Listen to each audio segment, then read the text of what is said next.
É um prompt. desenhado especificamente só para... Ele está carregado com o livro. Sim. Ele está carregado com o livro. E aí ele roda no chat GPT. E aí ele não vai dar resposta para você. Como ele mesmo diz, meu papel é ajudar você a refinar, expandir e a potencializar as perguntas, tornando-as mais poderosas e estratégicas. Então ele vai te ajudar a melhorar a sua pergunta. Então, por exemplo, se tem uma reunião com um cliente e quer levantar informações sobre que pergunta você deveria fazer, você vai entrar aqui, fazer sua pergunta e ele vai interagindo com você para melhorar a sua pergunta. Que você vai poder utilizar tanto com um prompt de IA, quanto nas interações usuais via de regra. Você levou para a gente ir para os finalmente aqui. Não podemos esquecer que existem, como você falou, perguntas essenciais do mundo dos negócios que a gente aborda muito. Nós já falamos sobre What Business Are You In? Né, a pergunta mais importante do mundo dos negócios, mas também aqui a gente também trabalha o conceito do Jobs to be Done, né, qual é a tarefa que influencia a decisão de gastos. Então, quer dizer, nós também trazemos uma lógica de quais são as perguntas essenciais que todo mundo deveria fazer, não importa o negócio, para expandir o potencial do seu negócio e até seu repertório, né, Silvio? Aliás, essa teoria criada pelo Peter Drucker e aperfeiçoada pelo Clayton Christensen ajudou a Apple se reerguer, né, Sandrão? Sim. Ela estava praticamente morta, né? Sim. Até que veio a tecnologia streaming. Até então, as pessoas eram obrigadas a comprar um CD para ouvir uma música, né? Quantas... Que a gente faz essa pergunta nos nossos eventos e quantas mãos levantam, né? Sem E dúvida. agora você vê que o trabalho que o cliente quer que seja feito, na verdade, o cliente não compra produtos e serviços, ele quer o progresso. Ele quer progredir na vida, ele tem um trabalho a fazer. Qual é o trabalho? Não precisar conseguir ouvir uma música ou duas músicas, as músicas que eu quero, e não ter que ouvir outras músicas. E aí se vai a indústria de CDs, né, Sandrão? E aí, como consequência disso, surge ainda o iPhone, que leva de roldão toda a indústria de comunicação do mundo, né, Silvio? Pois é. Com uma pergunta. Aliás, o Jobs era um grande perguntador, né? Sim, aliás, ele tinha na sua filosofia de trabalho, né, uma questão que a gente chama filosofia zen, né? Filosofia Um zen. princípio zen que chama Shoshin, Shoshin, né? Que era uma mente de principiante. A mente de principiante. Mente de principiante. Então, ele com seus colegas, com seus executivos, ele estimulava a questão de perguntas, fazia perguntas que desconstruíam os seus próprios executivos, eles eram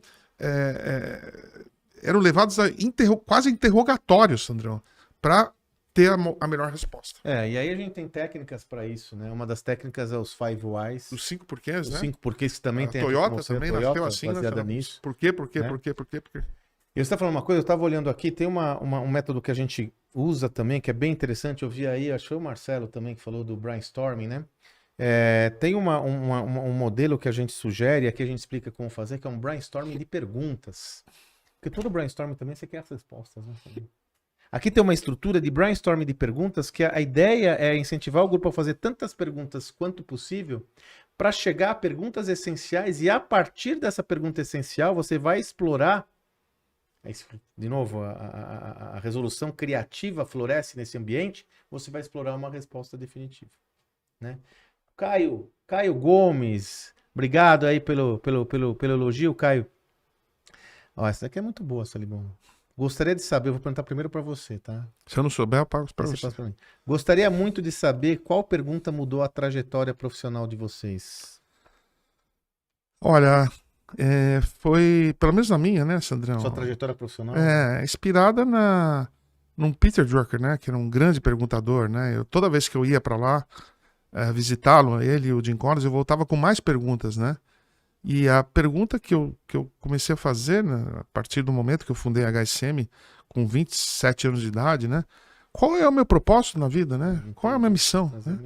E a minha missão é contribuir, tornar as pessoas e as empresas mais produtivas, né? Que, na verdade, né, aquela pergunta que todos nós temos que dizer, qual é a sua pergunta gigante? A sua razão de viver? Pergunta gigante. Qual é? Todo mundo tem que ter. Se você não tem uma pergunta gigante, você está vivendo uma vida sem propósito, né? De novo, Theodor Levitt. A mera sobrevivência é uma aspiração medíocre para qualquer empresa, mas também para qualquer indivíduo. Exatamente. Então aqui eu estou absolutamente na mesma linha que o Salibão, quer dizer, para mim, porque na realidade, se você pegar toda a minha trajetória mesmo, Salibão, né? turning point é os últimos, desde 2018 que a gente tá juntos, né? Uhum. Porque até então eu sempre tive uma carreira... Juntos novamente. Mas Sandrão e eu tivemos 10 anos juntos, juntos, né? Porque até Em então... alguma vida por trás. Então, aí, estamos aqui, estou até né, estudando isso. Porque, na realidade, né, eu sempre tive uma atuação executiva, empreendi um negócio, mas mesmo assim com rede de proteção, porque eu tinha um sócio capitalista lá no meu sócio.com. Mas a grande transformação é quando eu migro para empreendedor, desde 18, com o Salibão aqui. Né? E o que motivou essa mudança, de fato, foi a pergunta sobre qual é o meu propósito, qual é a minha missão de vida. Não tenho dúvidas que sempre na minha atuação profissional eu tive envolvido com perspectiva de criação de valor. 10 anos com o Salib lá na HSM, eu te mudava vidas na HSM. Depois no meu sucesso.com tive uma trajetória incrível, deliciosa. Quantos empreendedores, né? Quantos empreendedores, quantas vezes? Milhares, até hoje as pessoas me param. Eu ia lá naquele cinema que você fazia, os eventos, não tinha lugar. Não tinha lugar, Sandro. Tinha 400, 500 pessoas. Dezenas de milhares de assinantes. Até hoje me param e falam, pô, você mudou. Mas não era autoral como é hoje, né? Então, de alguma forma, eu sentia essa necessidade. Hoje eu tenho uma completude maior. E aí é curioso, né, Salibão, que eu estava com um caso particular aí de um amigo que teria um problema e não teve, e em dado momento ele falou, puxa, eu tenho uma segunda chance, né? Eu falo, todos nós temos a nossa segunda chance, né, Salibão? É que muitas vezes a gente não sabe. Então, quer dizer, a efemeridade da vida ela é muito latente, a gente não sabe o que vai acontecer amanhã. Né? Então, essa segunda chance para todos nós é hoje. E foi dessa pergunta que hoje a gente consegue fazer o que faz. E a gente continua se perguntando, toda hora, quer dizer, como a gente usa melhor a inteligência artificial a nosso favor? Qual é o próximo livro? Todos os nossos livros, eles começam com uma pergunta, né, Sandro? Todos os nossos livros. E tem muito estilo, né? O Gestão do Amanhã, a pergunta que nos moveu foi por que tantas boas, icônicas empresas se perderam pelo caminho, né, Sandrão? E o que fazer a respeito, né? O nosso trabalho do Sandrão... Eu acho que foi bem por aí, né, Salibão? O que está acontecendo? Pô, você vê quantas empresas... Não, e outra coisa, sabe o que eu lembro da sua inquietude? Eu vou lembrar aqui. O que está acontecendo com o mundo da gestão? Porque exatamente. Eu fazia os eventos, eu pegava todos os caras de universidade, então agora onde eu pego? O que está acontecendo exatamente, com porque... Aí nós fizemos aquela pesquisa da linha do tempo da gestão. Sim, exatamente. Que virou um livro. Eu lembro que as programações da HSM Expo, né, que foram feitas no começo dos anos 2000, como nós lançamos o modelo, nós tínhamos por volta de 10, 12 acadêmicos. De repente, na minha saída da HSM, depois de 30 anos, a gente tinha na programação 2 acadêmicos, de repente, no máximo, né? E a pergunta foi, por que aconteceu com o pensamento tradicional de gestão? Olha isso, sabe? Como nós conhecemos, de verdade, essa questão que começou a gestão. Exatamente, começou isso. Porque a gente foi fazer com isso aquela pesquisa. Porque a história é essa. Depois dessa pergunta, eu e o Salibão nos encontramos. O que está acontecendo? Nós encomendamos uma pesquisa para entender o que estava acontecendo. Aí a pesquisa a gente começou a produzir, ficou com 35 páginas. Sim. A gente falou, pô, isso daqui não dá para ser um paper, não dá para ser um artigo, não dá para ser um livro. Vamos fazer um livro? Vamos. E daí começa toda a nossa jornada. Pois é, a grande pergunta. Tem um capítulo no nosso livro, Gestão da Manhã, que fala o seguinte: o ensino da gestão está falido? Não. É uma pergunta, né, Sandro? Exatamente. Uma pergunta. Aí nasceu.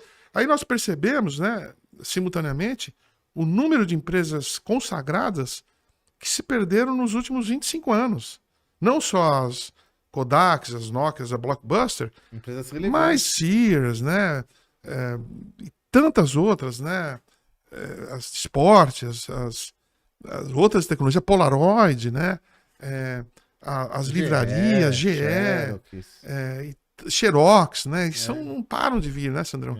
E por que essas empresas se perdem, né, Sandrão? E aí, uma pergunta dessa nos leva a territórios que eram desconhecidos por nós, mas através da pergunta a gente consegue chegar a territórios mais que eram desconhecidos ficar mais conhecidos, né, Sandrão? Não há dúvidas.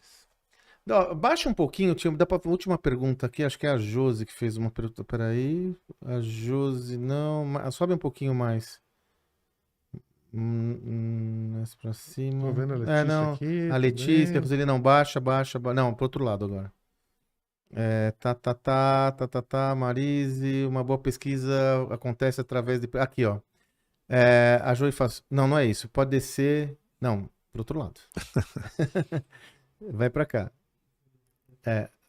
Então, acho que tem essa pergunta última da Marise aqui, ó.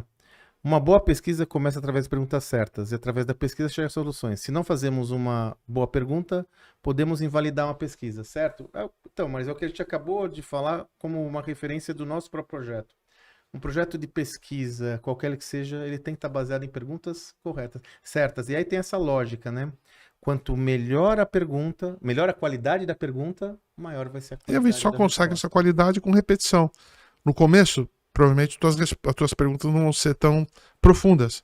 Mas a partir do momento que você usa como direcionamento do seu trabalho, você vai melhorando sua qualidade, né, Vai melhorando a Sandro? qualidade. Com o tempo, você vai melhorando a qualidade, né? É, a obra aborda como perguntar para somar. Sim, esse é o ponto essencial da obra, né? Na realidade, o que a gente está fazendo é como usar as perguntas para criar negócios mais Ah, eu adorei o livro, representativos. Sandrão.